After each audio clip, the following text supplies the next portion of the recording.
வணக்கம், இது உங்கள் தினக்கதிர். எங்கள் சேனலுக்கு வரவேற்கிறோம். அதிமுக பொதுச் செயலாளர் எடப்பாடி கே பழனிசாமி, பாஜக மாநில தலைவர் கே அண்ணாமலை உள்ளிட்ட பல்வேறு அரசியல் கட்சித் தலைவர்கள் தமிழகத்தில் சமீபத்தில் நடந்த பாலியல் வன்கொடுமை சம்பவங்களை கடுமையாக கண்டித்தனர்.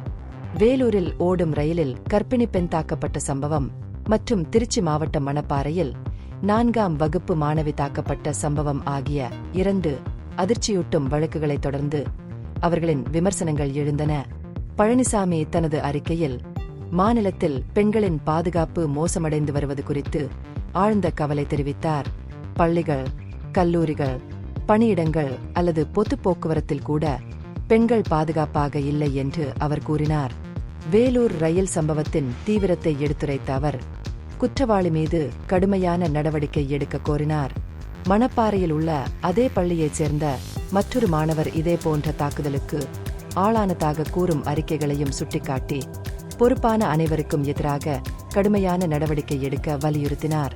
பெண்களுக்கு எதிரான குற்றங்களை அரசாங்கம் கையாளும் விதத்தை பாஜக தலைவர் அண்ணாமலை விமர்சித்தார்.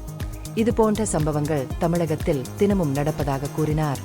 அதிகரித்து வரும் குற்றங்கள் குறித்து அவர் கவலைப்படுகிறாரா இல்லையா என்று முதல்வர் மு க ஸ்டாலினிடம் நேரடியாக கேள்வி எழுப்பினார். இதுபோன்ற குற்றங்களை தடுக்க வலுவான சட்ட அமலாக்கத்தின் அவசர தேவையை அவரது அறிக்கை வலியுறுத்தியது. பாமக நிறுவனர் டாக்டர் எஸ் ராமதாஸ் குற்றவாளிகள் மீது கடுமையான சட்ட நடவடிக்கை எடுக்க வேண்டும் என்று அழைப்பு விடுத்தார். பாலியல் குற்றங்களில் ஈடுபட்டவர்களுக்கு விசாரணை முடியும் வரை ஜாமீன் மறுக்கப்படுவதை உறுதி செய்யுமாறு அவர் அரசாங்கத்தை வலியுறுத்தினார். கூடுதலாக பொது பாதுகாப்பை மேம்படுத்த ரயில் நிலையங்கள் மற்றும் பேருந்து நிலையங்களில் காவல்துறையினரின் இருப்பை அதிகரிக்க அவர் பரிந்துரைத்தார். தமிழ்நாடு காங்கிரஸ் தலைவர் ஜி கே வாசன், தேமுதிக பொதுச் செயலாளர் பிரேமலதா விஜயகாந்த், தமிழக வாழ்வுரிமை கட்சித் தலைவர் டி வேல்முருகன் மற்றும் அமமுக பொதுச் செயலாளர் டிடிவி தினகரன் உள்ளிட்ட பிற அரசியல் தலைவர்களும் பெண்கள் பாதுகாப்பு குறித்து கவலை தெரிவித்தனர். பெண்களை பாதுகாக்கவும் இதுபோன்ற சம்பவங்களை மேலும் தடுக்கவும் மாநில அரசு உடனடி மற்றும் பயனுள்ள நடவடிக்கைகளை எடுக்க வேண்டும் என்று அவர்கள் வலியுறுத்தினர்.